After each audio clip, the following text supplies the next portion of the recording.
देखिए जो फिंगर है वो पहाड़ी एरिया है, ये हम पहले के कई वीडियो में बता चुके हैं। फिंगर छोटे छोटे वहाँ पहाड़ कहलाते हैं यहाँ पर। अब ये फिंगर 1 से शुरू होता है, यहाँ पे फिंगर 1 2 3 4 5 6 7 8, यहाँ तक है 8, ये फिंगर 8 है। अब यहाँ पे भारत के हिसाब से ये LAC है, लाइन ऑफ एक्चुअल कंट्रोल, यहाँ तक भारत आता है। लेकिन भारत की यहाँ पर फिंगर 3 के पास इंडियन तिब्बत बॉर्डर पुलिस थी, खड़ी थी, ITBP का कैंप था। तो ये एरिया इंडिया का पूरी तरह से डोमिनेंट था और ये एरिया चाइना का था। यहाँ से भारत जो फिंगर 4 वाला एरिया था, यहाँ से जाता था, यहाँ भारतीय सेना फिंगर 8 तक यहाँ पेट्रोलिंग यानी देखभाल करके आती थी, कोई घुसपैठ तो नहीं है, और वापस इस एरिया में आ जाती थी, फिंगर 3 तक आ जाती थी भारत। यहाँ पे कैंप था। और चाइना भी इस एरिया, चाइना की आर्मी इधर रहती थी सिरजाप वैली पर और खुरनाट पर। तो यहाँ से चाइनीज इधर रहते थे, चाइना भी यहाँ तक आता था फिंगर 4 तक और लौट जाता था। लेकिन अप्रैल के महीने में क्या हुआ था, चाइनीज आर्मी यहाँ पर डेरा डाल दिया, मतलब वो फिंगर 8 से उठ के यहाँ आ गए और फिंगर 4 तक, और भारत को कहें कि तुम पीछे जाओ। लेकिन अभी जो गतिरोध हुआ है, अभी के वक्त में ये हुआ है कि भारतीय सेना अब जो है ये मतलब जो मार्च की स्थिति थी उसे बहाल किया गया।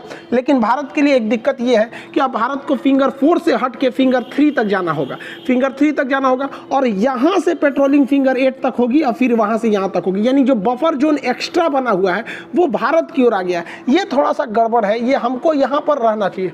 दूसरा कि हम लोगों ने नॉर्दर्न एरिया से जो डिसएंगेजमेंट किया है, जबकि साउदर्न एरिया में हम लोग भारी पड़ते थे। यहाँ का सारा जो ऊंचे पर्वत थे वो हमारे फेवर में थे। इसको आप 3D इमेज में भी समझ सकते हैं। इस पूरे नक्शा में देखेंगे तो दुनिया के हिसाब से ये भारत है और ये कश्मीर के पास यहाँ पर है गलवान वाला एरिया।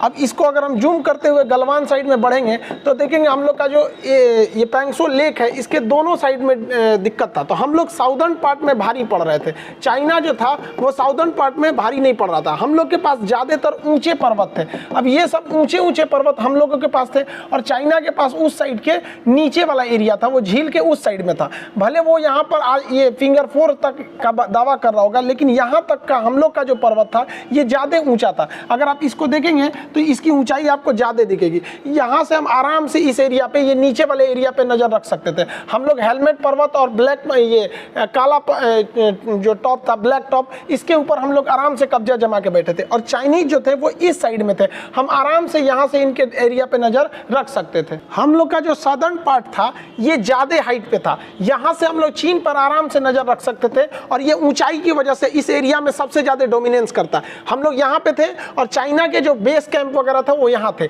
हम लोग को यहाँ से बढ़त इस बात की मिल जाती कि हम लोग इस एरिया में हमारी फौज रख सकते थे और वहाँ से हमला होता तो इसी एरिया पे रह जाता, इधर हमला नहीं हो पाता। ये एरिया काफ़ी गहरी घाटी है, आप इधर इस साइड में अगर देखेंगे तब तो ये घाटी बहुत ज़्यादा गहरी है। जबकि यहाँ से अगर आप देखेंगे तो इस पर्वत से, ब्लैक टॉप से आपको आराम से चाइना के बंकर्स वगैरह दिखेंगे। ये एरिया में देखिए आपको चाइना के बंकर्स दिख रहे हैं। तो चाइना को दिक्कत ये था कि वो यहाँ आगे जरूर बढ़ गया था लेकिन बहुत नीचे था। अब आपको देखिए ये हम लोग का ब्लैक टॉप हो गया और यहाँ से ये चाइनीज बंकर दिख रहे होंगे, आपको नहीं दिख रहा होगा, हम इसको जूम कर देते हैं। देखिए चाइना का पूरा खानदान यहाँ दिख रहा है। तो यहाँ तुम बैठे रहो ना, 1 लाख फौज लेकर वहाँ से आराम से मार दिया जाएगा। अब देखिए कितना सिंपली दूरी है यहाँ से, ये एरिया यहाँ पर है और हम लोग का ये वाला पर्वत है। अब इस पर्वत से वो कहाँ बच के जाएंगे और वहाँ पे उनको खाली जगह है, पूरा वैली के अंदर है, वहाँ पे जाएंगे कहाँ पे। और हम लोग के पीछे का एरिया अगर देखेंगे तो ये पूरा का पूरा पहाड़ है। हम लोग यहाँ पर बहुत बड़े एरिया में, ऊंचे वाले एरिया में डोमिनेंस कर रहे हैं। तो यहाँ से हमें नहीं हटना चाहिए। अगर ये पर्वत को देखेंगे तो ये पर्वत बहुत ज़्यादा हाइट होने की वजह से इसका फायदा सीधा हम ही लोग को मिलता,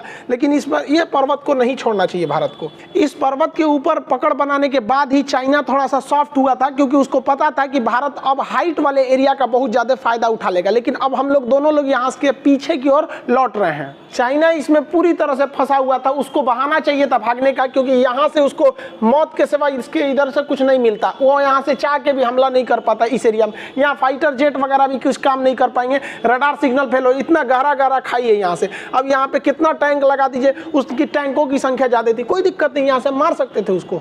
देखिए चाइना पे आप भरोसा नहीं कर सकते हैं। एक तो उसने बफर जोन को हल्का पीछे की ओर घसका दिया। हम तो ये कहते हैं कि भाई जब हम लोग ऑलरेडी हाइट पर थे और हमने इतनी भीषण ठंड को पार कर गए, फरवरी का महीना आ गया, अब क्या जरूरत है समझौता करके, इसी को LAC बना देते हम लोग भी और कहते कि चलो भैया ना हम तुम्हारी बात मानेंगे ना तुम हमारी बात मानो, हम भी इधर की ओर अपनी फौज रखेंगे। तुम यहाँ पे चढ़ गए हो, फिंगर 4 तक तुम चढ़ गए हो, कोई दिक्कत नहीं, हम इस कोना बढ़ते चलेंगे, तुम उस कोना बढ़ो। नॉर्दर्न एरिया है वो नीचे है और ये वाला एरिया हाइट पर है। हम लोग यहाँ से सीधे उसके खुरनाक और सिरजाप वैली पर हमला कर सकते थे। ये चाइना का सबसे बड़ा बेस है, तो हम लोग को इधर से हटना हम लोग के लिए निगेटिव है। लेकिन आगे जाके चाइना का क्या भरोसा कि वो दोबारा नहीं आए, आपको यहाँ फिंगर 3 तक लेके चला आया है। हमारी सेना इस बार ज़्यादा डोमिनेट थी। इवन रूस, अमेरिका सबने यह सत्यापित कर दिया कि जो जून के महीने में जो घटना हुई थी जिसमें भारत के 20 समान वीर गति को प्राप्त हो गए थे, वहीं चाइना के 45 सोल्जर जो भारत कह रहा था, जबकि इंटरनेशनली रूस वगैरह ने भी इसे लगभग 40 की संख्या बताया। तो आप देखते हैं यहाँ पर हम लोग यहाँ हमेशा भारी पड़ रहे हैं।